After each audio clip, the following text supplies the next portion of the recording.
نحمده ونصلي ونسلم على سيدنا ومولانا محمد رسوله النبي الأمين المكين الحنين الكريم الرؤوف الرحيم.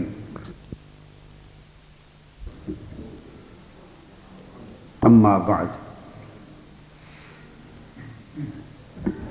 فأعوذ بالله من الشيطان الرجيم. بسم الله الرحمن الرحيم.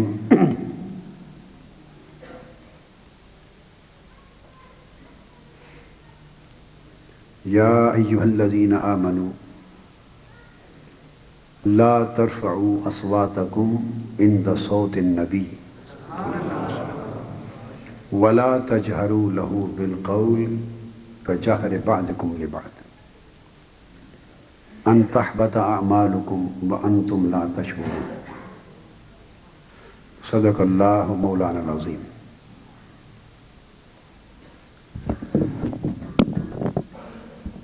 معزز حاضرین،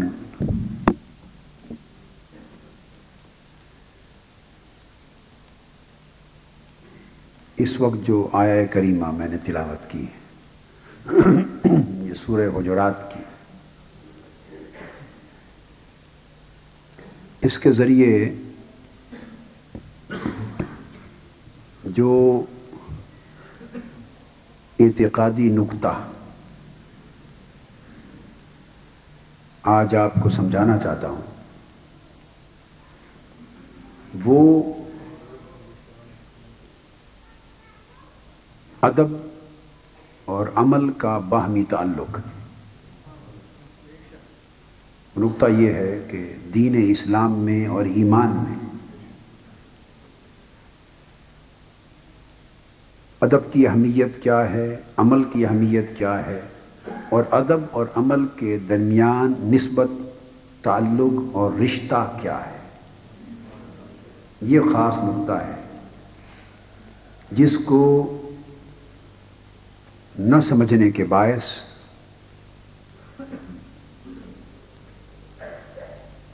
عقیدے میں غلطیاں اور گمراہیاں پیدا ہو جاتی.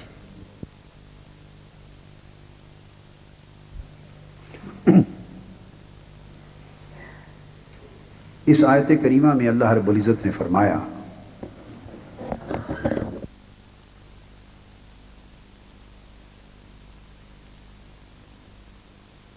کہ ایمان والو،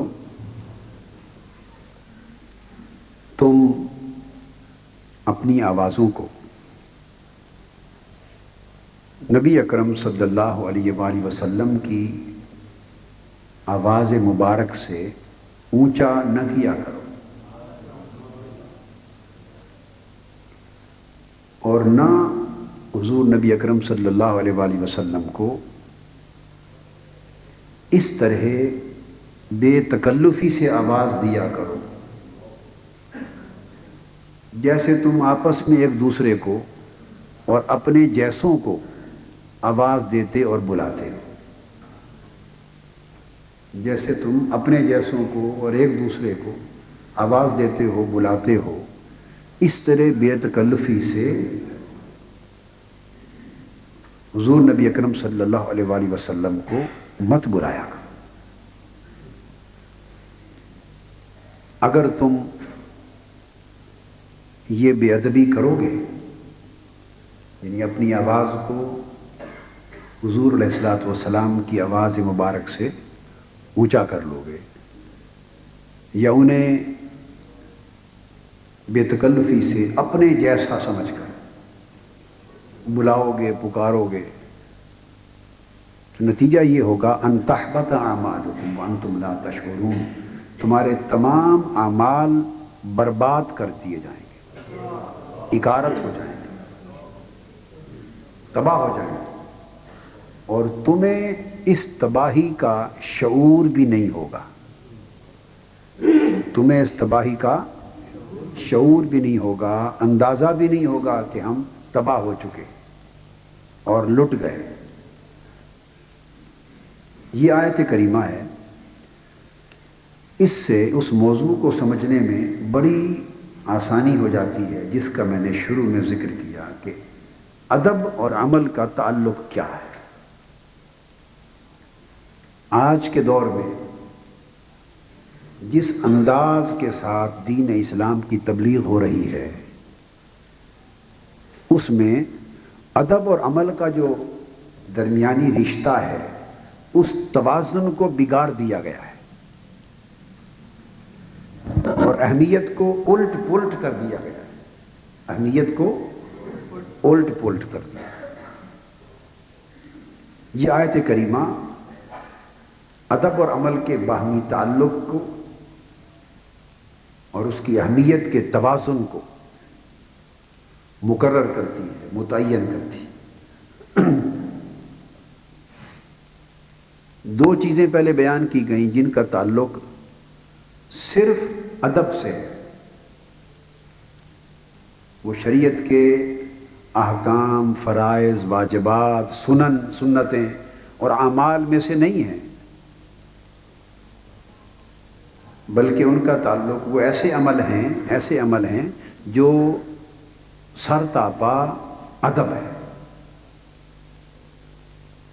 یہ فرمانا کہ اپنی آواز نبی صلی اللہ علیہ وآلہ وسلم کی آواز سے اونچا نہ کرو، یہ حکم حضور علیہ الصلوۃ والسلام کی حیات ظاہری میں بھی نافذ تھا، اور آج تک حضور علیہ الصلوۃ والسلام کے وصال مبارک کے بعد بھی آپ کی جالی مبارک کے ارد گرد مسجد نبوی میں قائم ہے۔ آپ کے وصال پاک ہو جانے کے بعد آج بھی جالی مبارک کے ارد گرد بیٹھیں تو وہ بارگاہ رسول ہے صلی اللہ علیہ وسلم۔ وہاں یہ حکم جیسے اس وقت رائج تھا، آج بھی اسی طرح نافذ ہے۔ حکم کیا ہے کہ اپنی آواز حضور علیہ الصلوۃ والسلام کی آواز سے اونچا نہ کرو۔ اس وقت تو حضور صلی اللہ علیہ وسلم ظاہراً حیات ظاہری میں موجود تھے، اور آپ کی آواز کی ایک سطح ہوگی، مجلس میں گفتگو کی ایک سطح ہوگی، تو حکم یہ تھا کہ اپنی آوازیں حضور علیہ الصلوۃ والسلام کی آواز مبارک سے پست رکھو، نیچے رکھو، آہستہ بولو۔ اور اب حضور صلی اللہ علیہ وآلہ وسلم کی آواز مبارک تو نہیں سنائی دیتی، مگر مجلس میں اسی طرح پست آواز سے بولنا، آہستہ بولنا، حتیٰ کہ قرآن مجید کی تلاوت بھی مبارک جالیوں کے پاس بیٹھ کر آہستہ کرنا، قرآن مجید کی تلاوت بھی آہستہ کرنا اور گفتگو آہستہ کرنا، آج بھی اسی طرح ہے جیسے حضور علیہ الصلوۃ والسلام کی حیات ظاہری میں آپ کی مجلس میں حکم صحابہ کرام کے لیے تھا۔ اب اگر آواز کسی نے اونچا کر دی تو بے ادبی ہو گئی۔ کیا ہو گیا؟ اب اس کو یاد رکھ لیں، آواز اونچی کر دی تو یہ بے ادبی ہو گئی۔ اب یہ بے ادبی، اس میں کوئی نماز چھوٹی ہے؟ کوئی نماز ترک ہو گئی ہے؟ بولیے نا۔ آواز اونچی کر دی آقا علیہ السلام کی مجلس میں، یہ بے ادبی۔ نماز تو نہیں چھوڑی، روزے تو نہیں قضا کیے، حج تو نہیں چھوڑ دیا، زکوٰۃ تو نہیں چھوڑ دی، دیگر حلال حرام کے احکام تو نہیں توڑ پھوڑ کر دیے، شریعت کے سارے احکام پر عمل موجود ہے۔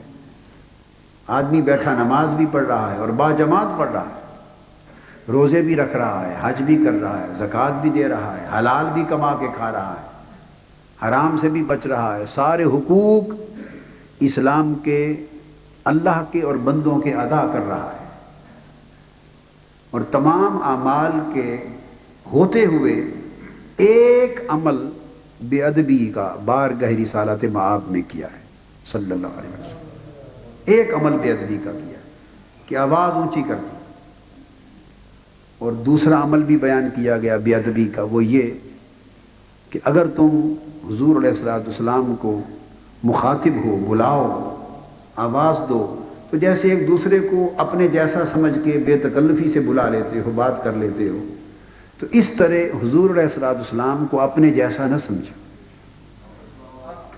اپنے جیسا مت سمجھو، اور جیسے اپنے جیسوں کو بلا لیتے ہو اس طرح حضور کو بھی نہ بلاؤ صلی اللہ علیہ وسلم۔ اور اگر تم نے حضور علیہ السلام کی بارگاہ میں بے تکلفی کر دی اور اس طرح بلا لیا جس طرح ایک دوسرے کو آپس میں بلاتے ہو تو بے ادبی ہو گئی۔ کیا ہو گیا؟ اب اس بے تکلفی سے بلانا، کیا نماز چھوٹ گئی؟ دوبارہ بتائیں، روزے چھوٹ گئے؟ حج چھوٹ گیا؟ زکوٰۃ چھوٹ گئی؟ کلمہ شہادت ترک ہو گیا؟ حلال حرام کے احکام کی خلاف ورزی ہو گئی؟ باقی نہیں، شریعت کے سارے اعمال جاری ہیں، احکام پر عمل ہو رہا ہے، تبلیغ کر رہے ہیں، نماز پڑھ رہے ہیں، تلاوت کر رہے ہیں، روزہ رکھ رہے ہیں، عبادات کر رہے ہیں، معاملات ادا کر رہے ہیں، سب کچھ نیک اعمال دین کے مطابق ہو رہے ہیں۔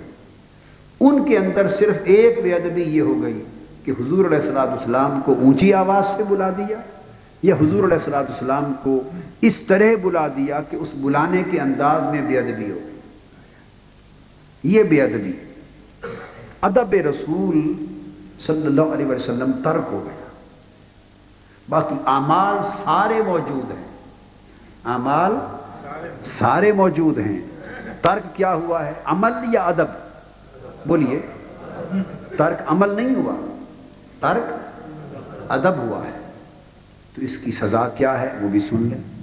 سزا یہ ہے کہ اگر ایک بار ادب مصطفیٰ صلی اللہ علیہ وسلم ترک ہو گیا، سارے اعمال برقرار رہے، تو سزا یہ ہے ان تحبط اعمالکم، سارے اعمال جلا کر راکھ کر دیے جائیں، سارے اعمال برباد ہو جائیں، سارے اعمال تباہ ہو جائیں گے، ان کا کچھ بھی نہیں بچے گا۔ وانتم لا تشعرون، اور آپ کو سمجھ بھی نہیں ہوگی کہ میرے سارے اعمال تباہ و برباد ہو چکے ہیں، میرا نامہ اعمال خالی ہو گیا ہے اور میرا ایمان جل گیا ہے۔ آپ کو پتہ بھی نہیں ہوگا اس بات کا۔ اور یہ ساری تباہی کس وجہ سے ہو گئی ہوگی؟ صرف ایک عمل، حضور علیہ السلام کی بارگاہ میں بے ادبی کا معاذ۔ اب میں جو آپ کو کہہ رہا تھا کہ ادب اور عمل کا رشتہ اور اس کے درمیان توازن اور اہمیت کا تناسب کیا ہے؟ ایک سائنس آپ میں سے اگر اسکولوں میں کالجوں میں جس نے پڑھی ہو تو تھیوری آف ریلیٹیوٹی ہوتی ہے، تھیوری آف ریلیٹیوٹی۔ ریلیٹیوٹی کہتے ہیں اس تناسب کو اور توازن کو جو مختلف فورسز میں ہوتی۔ گریویٹیشن کی ایک تھیوری ہوتی ہے، گریویٹیشنل فورس کی، پھر ریلیٹیوٹی کی ہوتی ہے، ٹائم کی اسپیس کے ساتھ، وقت کی، مکان کی زمان کے ساتھ، وغیرہ وغیرہ اس طرح۔ تو یہ ریلیٹیوٹی بیان کر رہا ہوں، یہ ایمان کی ریلیٹیوٹی ہے، یعنی ایمان کا اندر جو تناسب ہے اس کی مقدار بیان ہو رہی ہے، ایمانی تناسب کی، ایمان کے اندر اہمیت کے تناسب کی۔ تو آپ نے دیکھا کہ اعمال سارے موجود تھے اور چھوٹے بھی نہیں۔ نماز پنجگانہ جو کلمہ شہادت کے بعد، قبول ایمان کے بعد سب سے پہلا اور سب سے بڑا عمل، پھر روزہ، پھر اللہ کے گھر کا حج، پھر زکوٰۃ، صدقات، خیرات، تبلیغ، اشاعت دین، اعمال صالحہ، نیک معاملات، نیک اخلاق، سارا کچھ پورے دین کے اعمال موجود ہیں، فرائض موجود ہیں، واجبات موجود ہیں، سنتیں، سب کچھ موجود ہے، اور کثرت ڈھیروں کے ڈھیر موجود ہیں۔ اور ان کے مقابلے میں صرف ایک بے ادبی اور گستاخی بارگاہ رسالت مآب میں ہو گئی۔ اس ایک بے ادبی اور گستاخی کے نتیجے میں فرائض سے لے کر نفلوں تک اعمال کا سارا ڈھیر جل کر راکھ ہو گیا، ایک بے ادبی اور گستاخی سے کچھ نہ بچا۔ تو پتہ کیا چلا؟ پتہ یہ چلا کہ ادب مصطفیٰ صلی اللہ علیہ وآلہ وسلم دین کے سارے اعمال پر غالب ہے۔ پتہ نکتہ یہ نکلا کہ ادب رسالت مآب صلی اللہ علیہ وآلہ وسلم تمام اعمال دین پر غالب ہے۔ یہ توازن قائم ہو گیا کہ سارے اعمال اگر یکجا ہوں اور حضور علیہ اور ایمان میں اور عقیدے میں حضور علیہ السلام کا ادب اور محبت ادب نہیں ہے تو سارے اعمال جل جاتے ہیں۔ تو گویا ادب ایمان کی اصل متاع بن گئی۔ حضور علیہ السلام کا ادب ایمان کی اصل سرمایہ، اصل بنیاد بن گئی، اور اعمال یہ فاؤنڈیشن بن گئی۔ یہ کیا ہو گئی؟ جیسے آپ عمارت تعمیر کرتے ہیں تو ایک اس کی فاؤنڈیشن ہوتی ہے، بنیادیں بناتے ہیں، اور نیچے سے کھود کر بنیادیں بنا کے ایک خاص لیول تک لے آتے ہیں، اسے کیا کہتے ہیں؟ پلنتھ ہے جی، ایک پلنتھ لیول تک لے آتے ہیں، اور اس کے اوپر پھر آپ دیواریں کھڑی کرتے ہیں، ستون کھڑے کرتے ہیں، پھر آپ چھت بناتے ہیں۔ یہ ساری ستون ہیں، یہ بنیادیں ہیں۔ تو ایمان کے اندر بنیاد ادب و محبت مصطفیٰ صلی اللہ علیہ وآلہ وسلم ہے، اور سارے اعمال فرضوں سے لے کے نفلوں تک یہ اس ادب رسول اور محبت رسول کی بنیاد پر اٹھنے والی دیواریں اور قائم ہونے والی چھتیں ہیں۔ اگر چھت اڑا دیں چھت تو نیچے دھوپ آنا شروع ہو جائے گی، سایہ نہیں رہے گا، مگر دیواریں ستون تو قائم رہیں گے۔ عمارت ناقص ہو جائے گی مگر موجود ڈھانچہ اس کا موجود رہے گا۔ آپ دیواریں بھی گرا دیں تو پھر بھی بنیادیں موجود رہیں گی، اس پہ دوبارہ تعمیر ہو سکتی۔ جتنا حصہ گرائیں گے اتنا گر جائے گا، باقی جو بچ گیا وہ بچ جائے گا۔ اور اگر آپ سارے ستون اور ساری بنیادیں نکال دیں تو دیوار بچے گی، چھت بچے گی، عمارت کا کچھ بھی نہیں بچے گا۔ اسی طرح درخت ہے، ادب اور محبت رسول صلی اللہ علیہ وسلم ایمان کے درخت کا تنا ہے، جڑ ہے، جس جڑ سے زمین کی جو تری ہے، نمی، وہ چلتی ہے اور اوپر سارے تنے سے لے کر شاخوں تک اس کو سبزہ عطا کرتی، نمی عطا کرتی، تازگی عطا کرتی۔ شاخیں کاٹ دیں تو پھل درخت تو نہیں گر جاتا، ٹہنیاں کاٹ دیں، پھل کاٹ دیں، ٹہنی کاٹ دیں، 2 ٹہنیاں کاٹ دیں، 3 کاٹ دیں، ارے 100 کی 100 ٹہنیاں اور شاخیں کاٹ دیں، پھر بھی درخت کا تنا تو قائم رہتا ہے نا۔ اگلا موسم بہار آئے